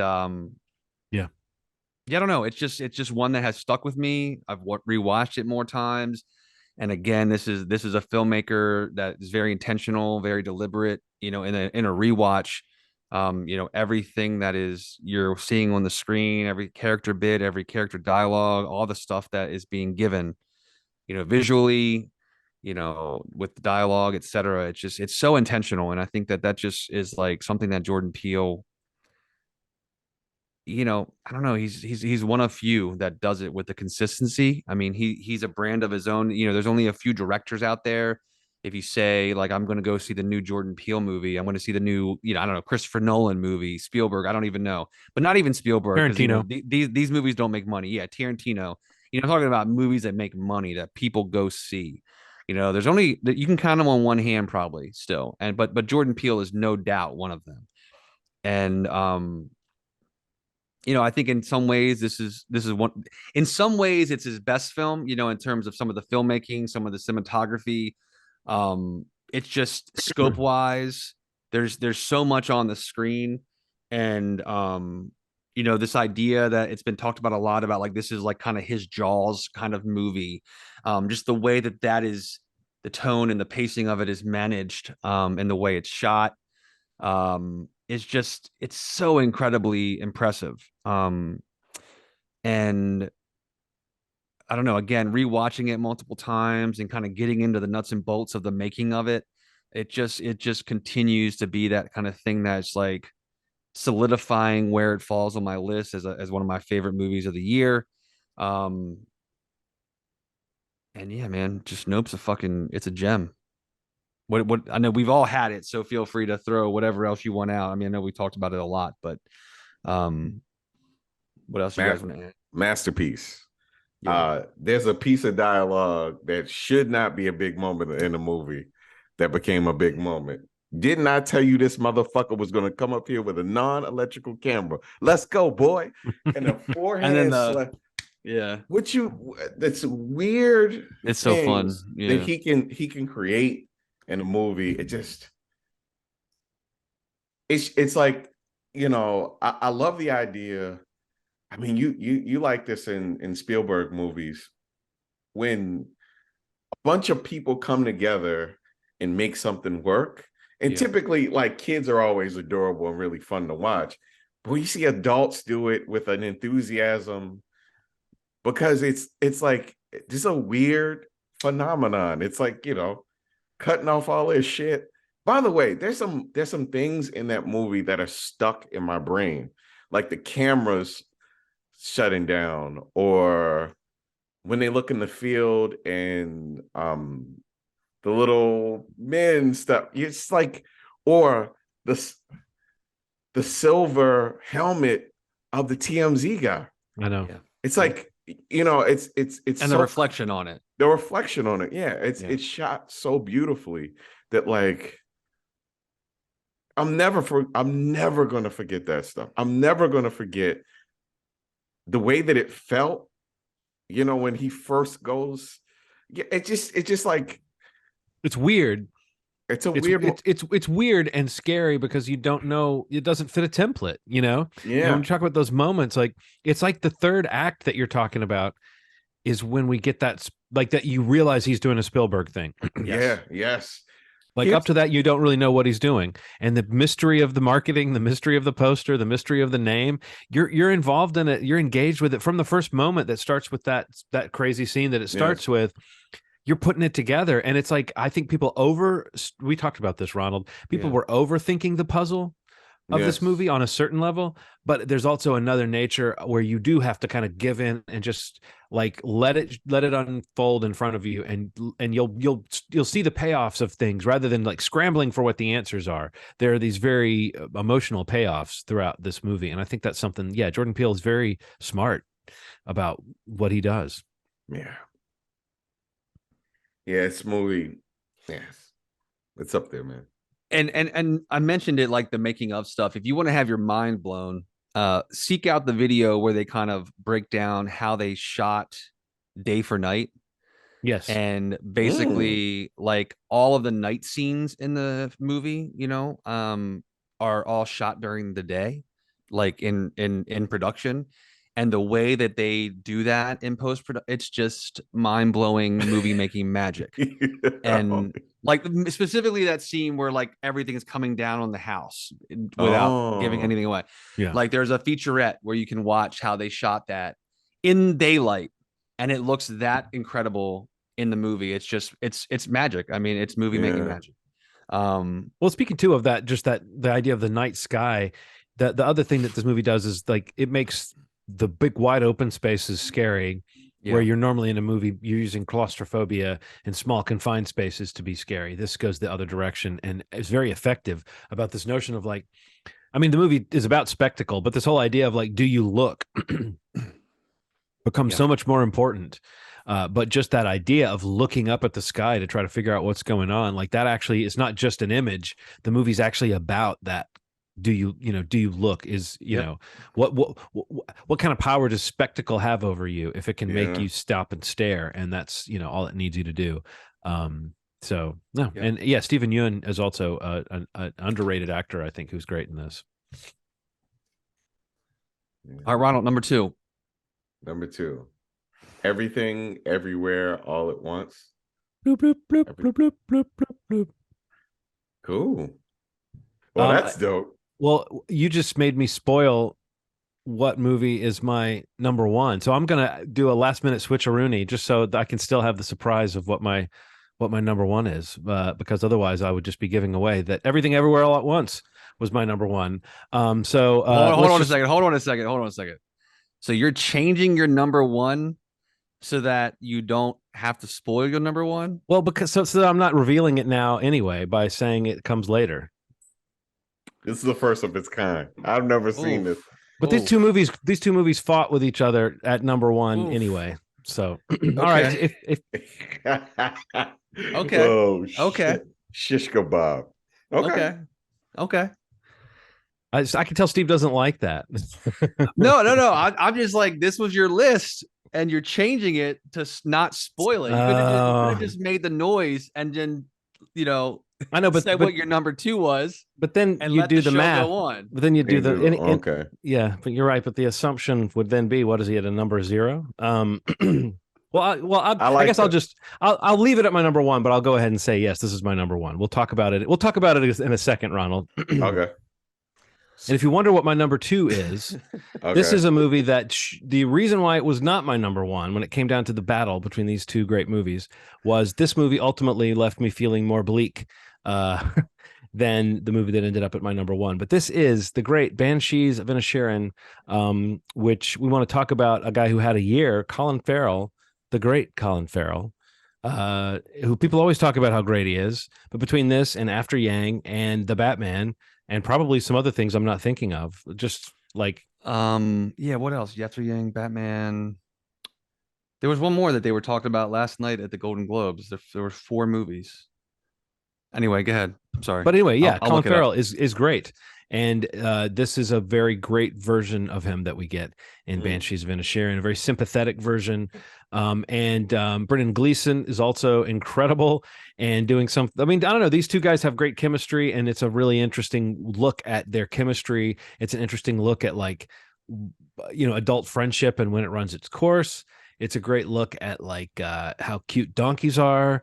It's a great look at Carrie Condon, the actress who played Mike's daughter-in-law on Better Call Saul and other things, but she's probably best known for that and how incredible she is as the sister of Porrick in this. I don't know. It's just a great like little snapshot of small town life that gets very existential and very almost like horrific at times, but really stays funny and stays, I don't know, equally like emotionally affecting and funny and dark throughout. I just thought Banshees of Inisherin was a remarkable movie. And this is another one that I've seen people that have a strong reaction against it and a strong reaction for it. And I always think that's a sign of an interesting movie, that like people don't know what to expect. It's not a heartwarming movie, but it's not a heartbreaking movie necessarily. It does leave you with something something to hold on to about humanity at the end, but ultimately what it's driving at is like there's a pointlessness and a futility to what happens in the movie that is definitely, I think, one of the feelings you're meant to be left with. But just a great one. And Steve, this was very early on your list, correct? Yeah, it was what was it, number 17, 16? Okay. Yeah, it was early. Yeah, but I mean, so you must have been charmed by this movie too, and just seen some of that, like what a mix of elements it is that works together unusually well. Yeah, and just a great script, great performances. I love Barry Keoghan as well. Oh yeah, he's got one That line that's one of the most heartbreaking lines in the and that history of film. scene at the lakeside is brutal. Yeah, but he's great, and everybody's just yeah. It Colin Farrell, you know, had a great year, and I think he's kind of like slowly built this idea that like he's one of the best actors out there. I think, and hope he gets acknowledged for it in this award season, which he has so far. But yeah, it's a great movie. I liked it too. I saw someone post Austin Butler better not win an Oscar before Colin Farrell does. I second that. That might have been me actually posting that. And nothing against I Austin hope. Butler, who I think might be a real talent, but yeah, Colin Farrell is one of those guys who people have been talking about how great he is, like increasingly in the last Yeah. maybe 10 years of his career. So Yeah. So my number two is Top Gun Maverick. Uh Ronald, that was what, not your number four, three? my 13. And 13 for John. Yeah, I mean, this is like a cinematic, probably one of the more cinematic experiences I had this year. I mean, for all the talk of what movie would really kind of bring people back to the movies during the pandemic, there's no question that it was Top Gun Maverick. Across all demos, this kind of the movie kind of being held for 2 years, fending off like being purchased by a streamer, and that this it's history now, and it's a part of its legacy in terms of being able to kind of hold out because of the confidence that everybody involved had with this movie. And I think the idea, the word of mouth starting to build for it before it's released, kind of coming up, and you hear like that this legacy sequel 30 years in the making is as good as it is being said to be, and you're kind of like, can it be that good? And personally, finally being able to go see it in the theater, a week or two after it came out, for me the answer was just absolutely. And we talked about it again prior episode, but it's just like it plays it plays all the cliches of these nostalgia movies, these legacy sequels, and it does all the things that you kind of expect it to do, but it does the vast majority of them perfectly, in my opinion. And I think in ways that a lot of other attempts to do this fail at doing, or don't succeed on this level. You have one of, if not the last real true movie stars in Tom Cruise, in a franchise that in ways made him the star that he is. And I just think that the care and the attention that went into making the movie, all the practical shooting and all the stunts, and the story around Tom Cruise and his involvement in the stunts, it's a part of the experience. Again, talking about theatrical, I haven't gone to the movies anywhere near as much as I used to in this last year, but this is probably one or two of the best experiences I've had in the theater this last year. Seeing again, trying to see as much as I can on Dolby, feeling the sound, feeling these amazing flight sequences they're just phenomenal. A great young cast, kind of bringing in new actors, new actresses to kind of pat around, Pete Maverick and the star that he is. And I just think that so many of these things just work in this movie that you wouldn't expect to work. Bringing back Val Kilmer, John Hamm's character, Ed Harris's character. There's moments for all of them where you just expect it to not work, and somehow it works. And again, rewatchability. This movie has it. I mean, out the window. It's so rewatchable. Out the wazoo, I believe, is Out the the term. wazoo, yeah. It's just a massive critical financial. I mean, it's insane what Top Gun Maverick is in 2022, and It's my number 2 favorite movie of the year. Guys, anything else to add? Ronald, you had it just one above me. So what do you got Yeah. to say? Yeah, I cried. I I don't. know Zuri's a fan, right? Oh, she's a huge fan. She's a I yeah, remember seeing man. that picture that you sent us of her Yeah, watching it with you. she was so engaged. She was so engaged. Man, it was fun. It was emotional. It was I found myself screaming at home.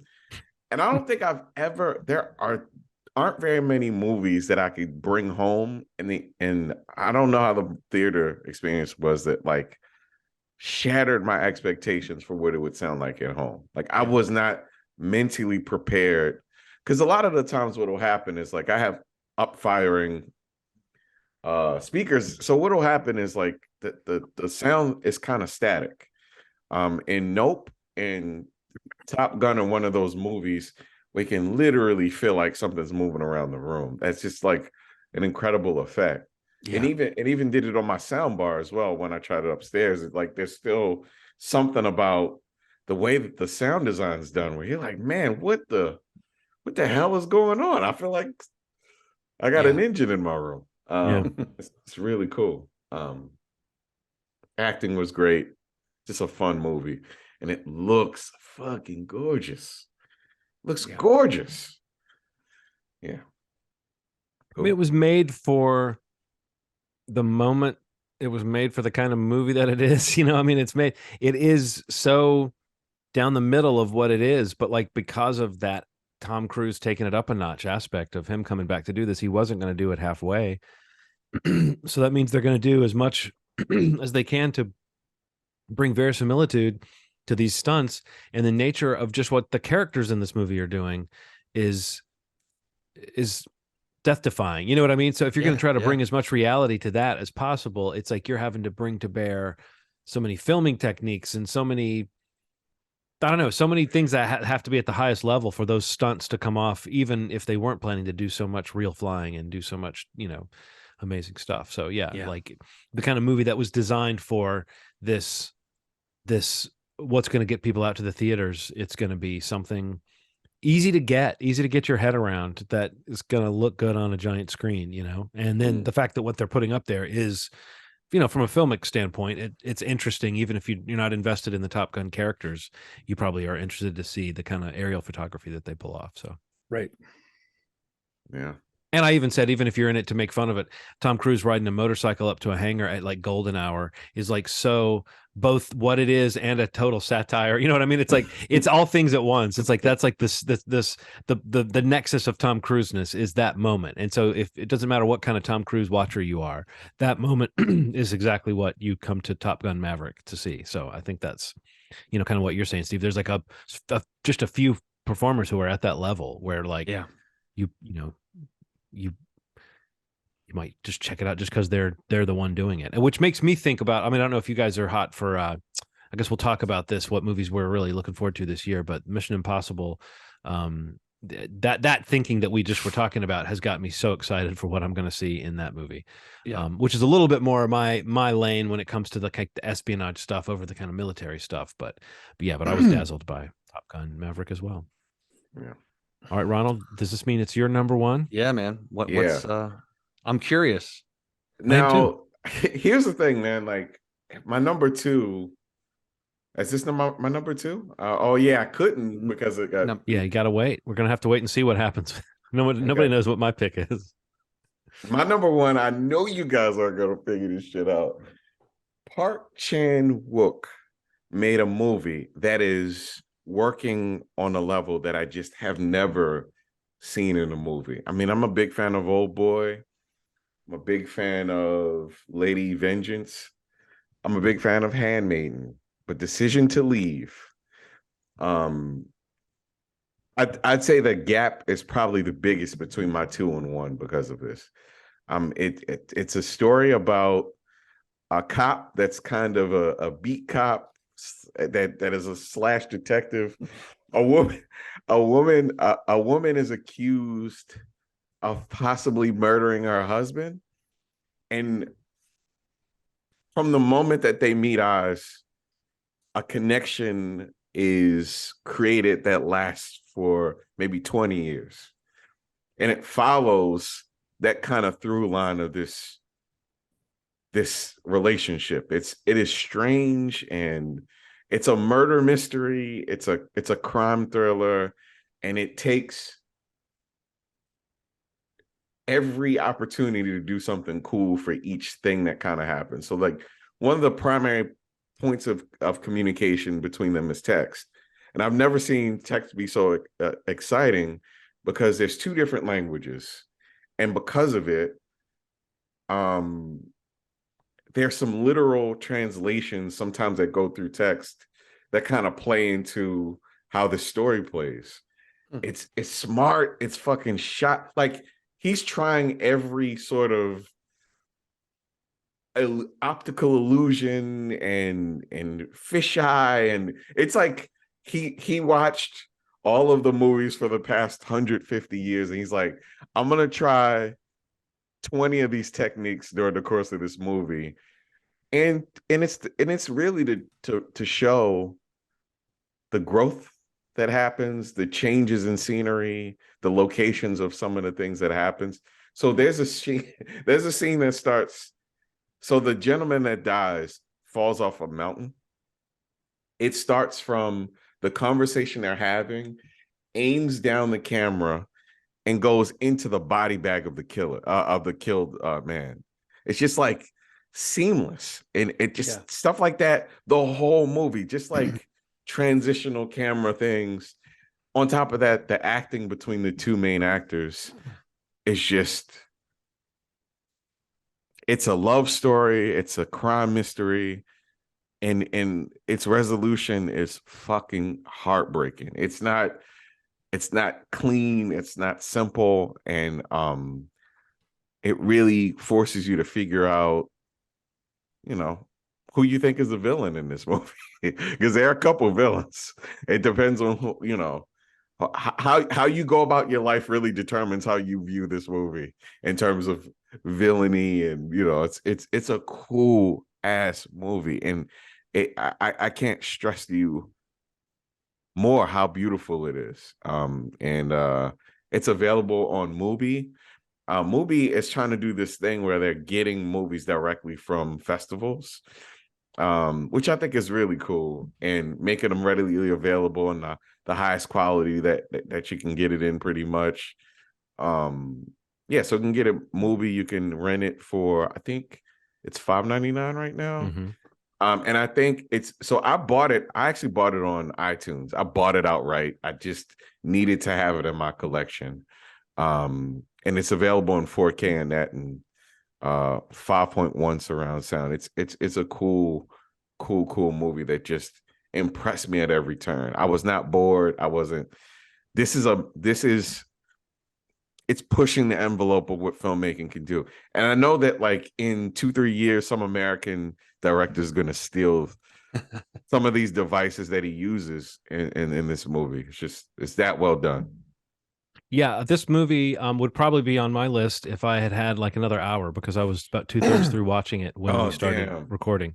But I agree with everything you said about the beauty of it, and like The Handmaiden was on my best of list the year that it came out. I can't remember what year that was. But what was that, 2016, I think. But no, I love that movie, and yes, I agree. What I'd seen of this one it's exactly what you said. It's so complex and precise.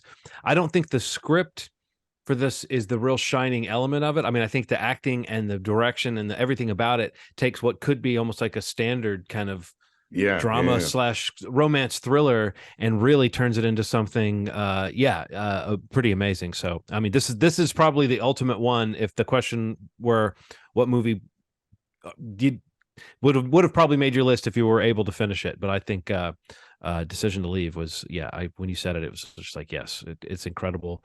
And you're right, a guy with an amazing career, and if you've seen the kind of movies he does, this one isn't quite as extreme as some of those other things, but I think it's kind of quietly, I haven't seen the ending, but it seems like it's building towards something a bit crazy. So I'm fully, that's what, when we finish recording, I'll be hopping back into this one. So man, there's a point towards the end where you'll feel like I I want to be there. I need to help.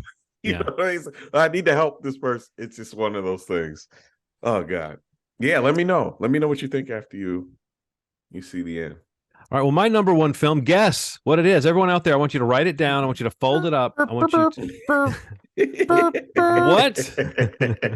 Newsflash, newsflash. You sold yourself out before I even had the chance to jump on board with you last time, John. We can tag team this. All right. Well, I will say that there is somewhere in the multiverse, a version of me did not reveal that my number one was Everything Everywhere All at Once, and we got to have a real moment of unity, Steve. And I this version of me in the multiverse learned that lesson, and I can be a better co-host to you going forward because I've had that kind of growth. But no, yeah, I mean, it's probably not any surprise that this ended up on all of our lists, right? I mean, this is kind of. I was looking at the year and I was like, I think this is the movie of the year for me because it's the one I keep coming back to. It's that one that when I see it's on a streaming service that I'm browsing, I think about watching it. You know, like that's where it is. And it is because it is so in a year where, as you mentioned, Steve, there's not a Marvel movie. Well, Black Panther, Wakanda Forever, which is almost its own kind of different thing, but it is a Marvel movie. But outside of that, none of these other Marvel movies made the list, including one that's about a multiverse of madness that really wasn't about a multiverse of madness. And it's just kind of strange that the movie that fully explored that idea in both a sci-fi way and like an emotionally resonant way was not a $200 million tentpole movie. It was this kind of scrappy, inventive movie that follows a lot of interesting avenues. And by the time it gets to the end, it has really kind of nicely sewn up a couple of things that felt like they were going to be visual gags. Like there's a Ratatouille parody in there. There's the hot dog finger universe. That stuff ends up being some very emotionally resonant stuff by the time this movie is over is just one of the 50 things this movie does well that I don't think I've seen. You say this sometimes, Ronald, that like you just haven't seen another movie do this. This is that movie for me this year of like I just haven't seen another movie try to do all this and then actually kind of pull it off. So a classic for me. Yeah, I think that, I was probably the last to this movie. I just watched it last week and was just completely floored by it. I just really regretted that I waited so long to see it after seeing it because I just kind of wish I could have been a part of the conversation a little more. I mean, and it's kind of it's one of the movies that has had like the most staying power all year long. Like this was a movie that premiered last March at South by Southwest and somehow became this I think the biggest film for A24, crossed $100 million worldwide and is a movie that's still being talked about now on many top 10 lists and is a front runner for a lot of major awards at the Oscars and I think it should be because you said it perfectly. Really the main thing I want to say, John, is just that like of all the movies, the great movies that we've talked about on this podcast, I feel like this is the one for me that just feels like nothing I've ever seen before. And it feels like two filmmakers, a cast, a crew, whatever you want to frame it as, just kind of working on a level that few that I feel like few movies reached this year, in terms of just inventiveness, storytelling, character work, ideas about excuse me, ideas about family and legacy and the choices that you make in life and the challenges that we face in life and just the way that it's all kind of woven together and they've somehow got these amazing performances out of these amazing actors and actresses, and yeah, I don't know, it just like it was one of the ones that was always on my radar all year and it just was like I don't know why it just kept getting pushed down, pushed around, and I'm sorry for that. Everything Everywhere All at Once, you deserved more, but I did finally get to watch you and enjoy everything that you are. And I'm really grateful that I got to watch it because I did watch it, in my decent setup in my basement and, got to really kind of feel it and hear it and experience it. And yeah, I mean, I just think it's kind of crazy how well they handle the idea of the multiverse and like how it can be handled and explained easily. Right. Because as intricate as the story is and the device that they're using is, they really do a great job of just streamlining it enough that it doesn't suffer any of the performances. It doesn't, the actual narrative that we're going along with, like basically the survival of this family, um, is just it's marvelous and it's just really impressive and it's kind of a miracle, honestly. But yeah, this movie's absolutely fantastic. It's the number one movie for me this year. And the moment I saw it, I could feel my whole list move things around. You know what I mean? Like I felt like Nope and Top Gun were always at the top for me, but then I couldn't deny just kind of like the originality and just shit, we're talking about talking rocks and like hot dog fingers and Rakakuni and things like that. It's just like that, what are you talking about? You know what I mean? And yet it's Yeah. one of the most effective movies I watched this year. And yeah, Everything Everywhere All at Once is just a marvel and a masterpiece in my eyes. What about you, And Ronald? Ke Huy Quan having a comeback moment too is like another Yeah. great thing about it. Um, I think people need a reminder that Michelle Yeoh was in Crouching Tiger, Hidden Dragon, which came out in the year 2000. It was a crazy hit back then. And I'm a martial arts fan. So, I've watched a ton of her films. She kind of came up with Jackie Chan and Sammo Hung. And, I'm seeing her journey, really, just seeing it on film. Yes, Madame is like her breakout action film. And then seeing this movie just kind of, you can't help but be moved. You can't help but see how this woman really is doing it her way. She's not a stereotype. She's like this she's patient enough to know that, if you get these meaty projects that really show you as a three-dimensional character, it will pull people into culture that way. You don't have to necessarily try to be everything for everyone. And she really succeeded in being picky. And this is like a career defining movie, but I beg you to go see her older movies. Look her up, IMDb up, and you'll know that like this is just a little piece of her career. But it is the coolest homage to her. It's the coolest reminder that if people are given the space to create worlds, they can do it. And just because they don't look like you don't mean they can't tell a story that you can relate to. Because I know all of us connected to it on a real emotional level. Humanity is humanity. And I just it's a huge accomplishment. And it approaches everybody in the family too, with like there's great mother-daughter stuff maybe at the center of this, but also the sort of father-daughter stuff and father or husband-wife stuff is really poignant as well. And I think putting, obviously who the lead of this movie is, but those characters that are around them have unexpected places to go that really feel. I mean, obviously, Ke Huy Quan is just won an award for his performance in this, right? He got a Golden Globe for supporting actor. Yeah, so did Michelle. And so it's like obviously this is a big moment for her, but the fact that it's even a big moment for a supporting player in this, to me, it just tells you how much heart this movie has in it, and in a way that feels earned. It's like it is absurd and it is a little bit crazy the way that everything works together, but when it gets to those emotional hook moments, I mean, I felt like this movie had a power that really was unmatched by almost anything else I've seen this year, and really puts it amongst one of my favorite movies, I think, because of just how involving it was and surprising. Like, even if you know what you know going into this, you don't know quite how things are going to manifest, and you don't know how deep they're going to get into the kind of mythology almost of this movie that does that in and of itself, even without all the other stuff we've mentioned. There's some kind of neat new ideas about what the multiverse would be all about, that are pretty fun. So yeah. What a year and what a movie. Yeah, man. Thanks for hanging in there, fellas. This was another one on the books for the Schmovie gang. So doing some quick math here, guys. Here we go real quick with the Schmovie top 5 films of 2022. Okay. So coming in at number 5 with a total of 13 points for appearing on both mine and John's top 10 list is The Fablemans.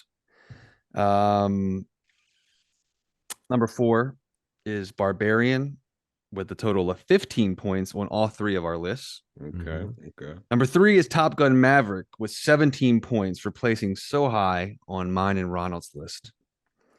Number 2 with 19 points is Nope. Again, on all 3 of our lists in the top 3 for 2 of us. And then number 1, no surprise, is Everything Everywhere All at Once with a almost perfect 29 points. Wow. Not even close. Like you mentioned the distance between 2 and 1 on your list, Ronald. The distance between our 2 and 1 is an entire top 10 list. Wow. So 29 points, Everything Everywhere All at Once, the Schmovie movie of the year, I think it's clear to say. Very deserving. Very deserving. So yeah, I guess off the top of your heads, I think the only one of these that's really not available streaming yet is The Fablemans of the top 5. Right. That's still theatrical at the moment, but yeah, Barbarians on HBO Max, Top Gun Maverick is available everywhere, also on Paramount Plus. Nope is available definitely Peacock. Digitally. Peacock, that's right. I forgot which one it was. Excuse me. And yeah, and Everything Everywhere All at Once. What is that on?